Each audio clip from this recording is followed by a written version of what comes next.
¿Qué onda, chavos? Dios les bendiga, espero que se encuentren bien y el día de hoy pues vamos a terminar con este devocional acerca de los llamados que Dios hace. El lunes vimos acerca de los llamados generales que Dios hace para toda la iglesia y pues hoy vamos a abordar ya los llamados que Dios hace de manera individual, propósitos particulares. Primero que nada pues debemos entender que esto es algo que por lo general, o mejor dicho, siempre Dios trata con la persona a la que Él ha elegido para cumplir ese propósito. Y a veces ni siquiera somos conscientes de que Dios ha cumplido un propósito a través de nosotros, o a veces ni siquiera somos conscientes de que todo lo que estaba sucediendo en nuestra vida era parte de un plan que Dios ya tenía establecido para cumplir un propósito particular, y fuimos instrumentos en sus manos sin ni siquiera darnos cuenta.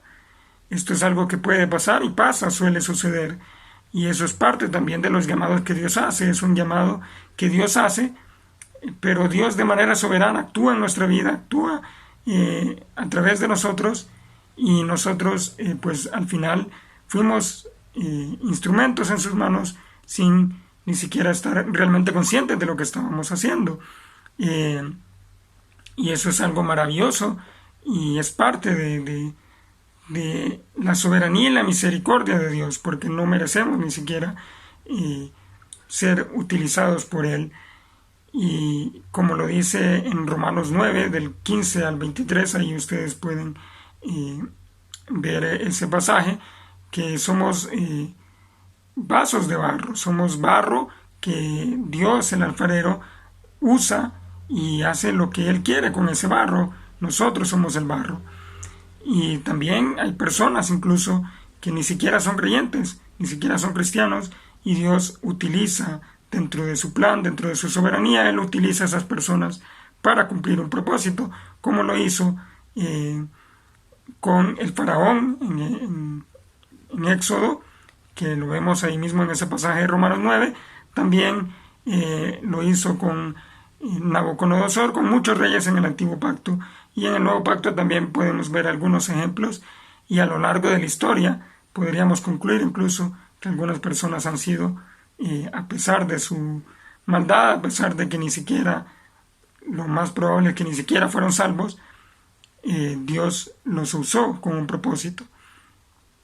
Bien, comenzando ya de lleno, pues vamos a ver 3 ejemplos en las Escrituras, porque es muy difícil hablar de un llamado individual cuando en realidad nosotros, todo el resto de la iglesia, ignora lo que Dios está haciendo, o el llamado que Dios le está haciendo a una persona en específico. Esas profecías que suelen verse en algunos lugares, eso es totalmente falso. Eso se hace con fines, en la mayoría de los casos, económicos, con fines de popularidad y entre otras cosas egoístas, cosas que en realidad solo giran alrededor del hombre y nada que ver con Dios ni con su palabra. Esas son, en muchas de las ocasiones incluso, son montajes bien planificados. En otras ocasiones puede ser que la persona, tanto la persona que supuestamente está profetizando como el que está recibiendo la supuesta profecía, están engañados, están completamente cegados.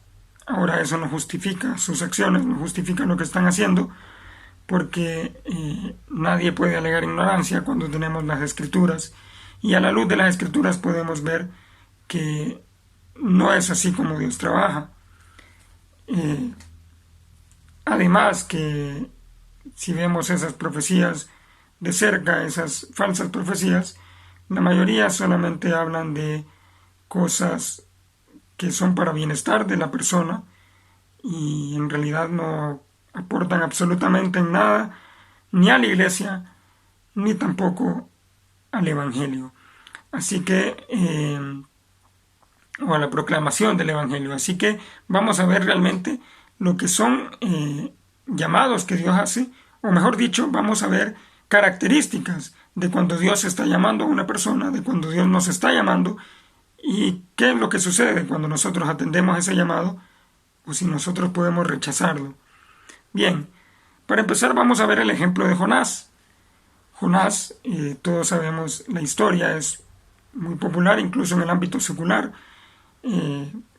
Jonás rechazó el llamado que Dios le estaba haciendo, o eso pensaba él, y cuando él intentó escapar de Dios, al final terminó tragado por un gran pez, así es como lo habla la Biblia, un gran pez, probablemente era una ballena o cualquier otro animal de aquel momento, pero el caso es que fue tragado y estuvo ahí adentro de ese gran pez por 3 días y 3 noches, y luego fue vomitado en el lugar donde iba a predicar, donde Dios lo había llamado a predicar, y al final terminó cumpliendo el propósito de Dios.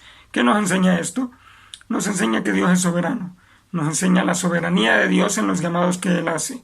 Si Dios me está llamando, Él va a cumplir el propósito que tiene para conmigo como instrumento. Él lo va a cumplir independientemente de lo que yo piense, de lo que yo diga, o de si yo quiera o no hacerlo, aunque al final voy a querer hacerlo, porque si ya nací de nuevo, yo quiero servirle al Señor. Así que si el Señor me llama a hacer algo, aunque humanamente no me parezca, eventualmente voy a querer voluntariamente hacerlo, porque es algo que ya está en mi naturaleza, en mi nueva naturaleza, esa nueva criatura que Dios formó en mí. Así que voy a desear cumplir con lo que Dios quiere que cumpla. Vemos muchos ejemplos en la Biblia, como Moisés incluso, que también trataba como de presentar algunas excusas ante Dios, pero al final terminó cumpliendo lo que Dios quería que hiciera. Vemos el ejemplo de José, que ni siquiera se daba cuenta de todo lo que estaba sucediendo, y al final pues terminó viendo que todo lo que había sucedido era algo que Dios ya había preestablecido para cumplir un propósito. Y así podemos ver en todos los llamados que Dios hizo en las Escrituras, cómo Él actuó de manera soberana, sin importar lo que el hombre pensara, sin importar si el hombre entendiera o no entendiera a veces ni siquiera lo que estaba haciendo. Lo que Dios quiere hacer, lo va a hacer de manera soberana. Así que debemos tomar en cuenta eso. Si Dios me llama a cumplir algún propósito, no hay nada que pueda impedir que Dios cumpla ese propósito. Nada lo puede hacer, ni siquiera yo, ni mis obras, mis acciones, nada pueden evitar que Dios cumpla con ese propósito a través de mí. Vemos otro ejemplo en Daniel, capítulo 3, y no voy a hablar de Daniel en este caso, sino de Ananías, Misael y Azarías, o como se le conoce por sus nombres babilonios, Sadrach, Mesach y Abednego. Estos tres jóvenes nos muestran realmente cómo debemos ser nosotros cuando Dios hace un llamado a nuestra... Cuando Dios nos hace un llamado, cómo debemos actuar nosotros. Debemos ser fieles, debemos mantenernos firmes en su camino. Debemos descansar completamente en su voluntad, sabiendo que si Él tiene un propósito lo va a cumplir, independientemente de lo que pase en el camino. Así que estos tres jóvenes nos muestran esa fidelidad que debemos tener todos los que somos llamados por Dios a hacer algo, esa fidelidad al Señor. Vamos a ver en Daniel 3, 17 al 18, para poner un poco de contexto. En este momento Nabucodonosor había mandado a construir una estatua y había mandado a que todos en su reino pues se inclinaran ante la estatua y la adoraran. Estos tres jóvenes se negaron y pues Nabucodonosor les da supuestamente otra oportunidad, y para no ser lanzados al horno de fuego, que era el castigo que se les imponía a quienes desobedecieran ese mandato. Y Nabucodonosor les da esta segunda oportunidad y de que se inclinen ante la estatua. Y lo que responden estos jóvenes es maravilloso, lo vemos en Daniel 3:17. He aquí nuestro Dios a quien servimos existe. Él, oh rey, tiene poder para librarnos del horno de fuego y librarnos de tus manos. Y si no lo hace, oh rey, entiende que tampoco daremos culto a los dioses, ni nos postraremos ante la estatua que hiciste levantar. Bien, vemos acá cómo se refleja la fidelidad de estos jóvenes. Ellos se mantienen firmes en su posición, no por orgullo, no por exaltarse ellos, sino por amor a Dios. Ellos le dicen que Dios tiene el poder, ellos están conscientes que su Dios tiene el poder de librarlos en ese horno de fuego, que fue lo que al final Dios hizo. Pero también ellos dicen en el verso 18, y esto es algo que debemos aprender, aun si no lo hiciera, no nos vamos a postrar ante sus dioses. Es que aun si la voluntad de Dios fuera que nosotros muramos por su causa, muramos cumpliendo con el llamado que Él hizo, que muramos sufriendo incluso, o que vivamos años y años en sufrimiento por cumplir con el llamado que Dios ha hecho, o por su causa, mejor dicho, entonces, gloria sea a Dios. Nosotros debemos mantenernos firmes ahí. Estos jóvenes estaban conscientes que Dios tenía el poder de librarlos de ese horno, pero también estaban conscientes que podía ser que Dios no lo hiciera, porque en su voluntad, en su soberanía, podía ser que Él dejara que ellos murieran de esa manera. Y si ese era el caso, si ese era el propósito que Dios tenía, ellos dicen, aún así no nos vamos a postrar a esos dioses. Así que debemos aprender entonces a descansar en la voluntad del Señor, independientemente de lo que veamos a nuestro alrededor, independientemente de lo que Él quiera hacer. Si es su voluntad, es buena; si es su voluntad, es agradable; y sobre todo, lo más importante para nosotros debe ser que Él se glorifique a través de lo que está haciendo. Si Él nos hace un llamado, vamos a cumplir ese llamado y vamos a mantenernos fieles a su verdad, vamos a mantenernos fieles a su santidad, fieles a Él, por sobre todas las cosas. Por último, vamos a ver probablemente el personaje más famoso de las Escrituras, por decirlo así, que es el apóstol Pablo.